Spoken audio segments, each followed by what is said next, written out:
Good morning, reading and composition. This is my first screencast, so I apologize if things get a little weird. I want to try and do this in as little time as possible. I think it'll be in 2 chunks, so just that there'll be a part 1 and a part 2 of this video, and possibly a part 3, although I'm hoping not to talk too much, but it's already too late for that. I hope that you're enjoying your extra time, spending time with your family, although not your old folks, because that would be unsafe, and that you are at least checking in with your studies. It's a stressful time, I understand that, but we always have to focus on the future. It doesn't do any good to worry about things we can't control. All right, so let's listen and learn about Liza Cozy, or Liza Cozy.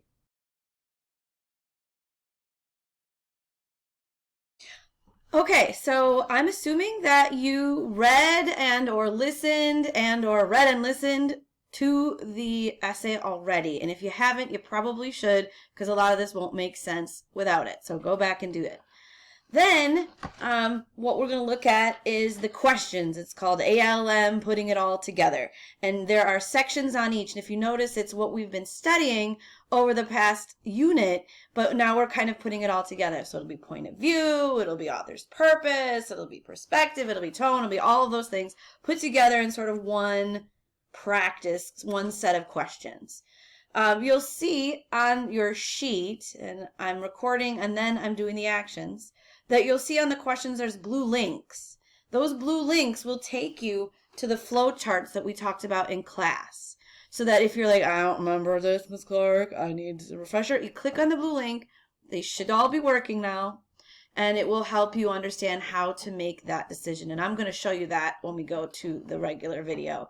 And I'll show this. So the first thing that we're going to look at is pronouns. And we're going to go through and skim the pronouns that are in the first couple paragraphs. Because really you should be able to tell this from the first couple paragraphs without too much trouble. And then be able to use that flow chart if you needed to figure out what is the point of view, what is the narration point of view of this essay. So I'm going to stop the recording. I'm going to show you what that looks like, or I have been showing you. This is going to be weird. I have been showing you what that looks like as this voiceover plays. And then I will also show you how to do the highlighting and all that stuff if you don't know how while I'm doing this. So you can always go back and re-listen, and hopefully this gets to be more sensible as we go. So as you notice, I highlighted a few of the pronouns. If you don't know what pronouns are, there's that blue link that I showed you before, and I believe they're also listed on the flow chart. In fact, we're going to use that flow chart right now. So if you look at your screen, woo, flow chart. Okay, so if I notice here, I've got I, they. There's probably a there that I missed. Look there. There. Good. So if I look on my flow chart, because the flow chart shows me how do I think about this. And again, for a lot of you, this is review. I'm just being thorough. You look at the narration. There's no dialogue right here. It's all narration. So we look at who is telling the story and what pronouns they're using. Now, we have an easy one. It's got an I. And if you see an I, me, mine, that's in the narration, not in the dialogue, not in the quotes, then that's pretty easy. It's a first person point of view.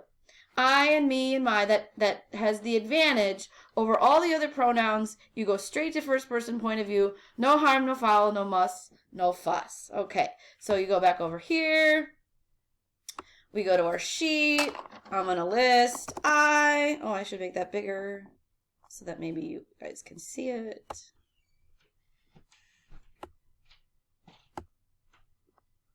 Okay, so I, there's a they, there's a there, there's an I. Okay, I got the idea based on the pronouns. This is the first person point of view. All right, and I'm just going to make that bigger again so that you can see. Okay, now our next section will be on author's purpose. And as you can see, there's a blue link to the matrix. Okay, so I'm going to stop right there.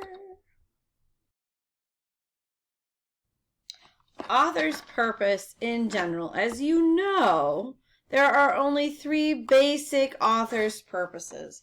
They persuade, inform, and entertain. And if you're not sure, because they frequently overlap, because when something that's trying to inform you is also funny, we tend to pay attention to it. When something that persuades you or wants you to do something is also funny, it tends to persuade you more.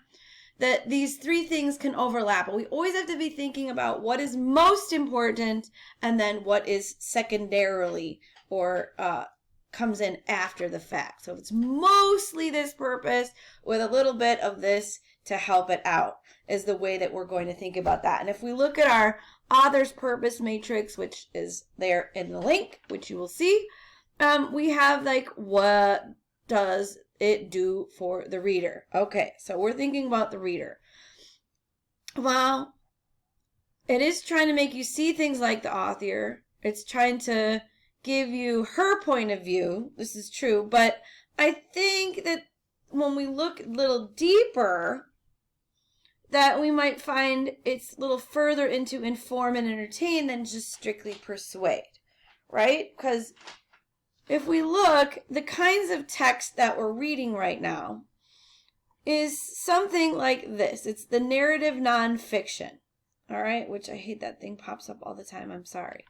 Narrative nonfiction, which you notice is in 2 categories in this case, but it can inform, but it may simply entertain. And I think because it's from a book called American Like Me, and all of the essays, all of the narrative nonfiction are about the person's perspective on how they're American, and they're all different, right? Because we're going to read a few more. This falls more into the inform. Hi, my name's Liza. This is my life. What do you think about it? She's not necessarily trying to persuade you to think like her. She's just sharing her story with you so that you gain a different way of looking at the world than what you might be coming from, whether you're Asian or Hispanic or Indian, like she mentioned, or straight up white kid, that you can see what it was like to be her in Texas at that time. So we're going to go with straight up inform. And I'm going to see what I am. Oh, and I'm going to pause. Okay, so how do you answer that question on your sheet? Highlight your answer. We're going to go with informs. We're going to highlight it with our thing, and we're going to go over to the highlighter pen, and we're going to change it to whatever color you want. I'm using yellow. All right, our question, next question is, what is the author's purpose in specific? So Liza wants the reader to understand. I'm going to use understand because she's informing us that to be American like her meant being part of a mixed group and being a mixed person, and that was celebrated.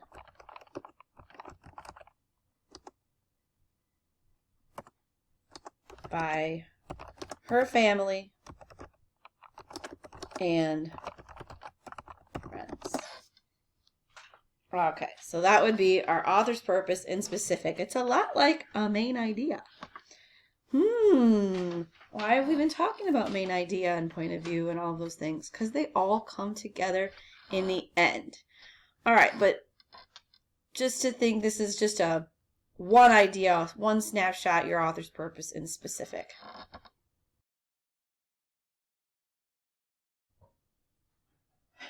Okay, that's the end of part 1. I'm going to try and keep these videos under 10 minutes, maybe as much as 12 minutes, but I want to try and get you in the habit of it. So then you're going to go to part 2 and listen to part 2 and follow along and answer or change any of your answers so that you can see how this goes, because again, you will be expected to do this on your own with a different essay.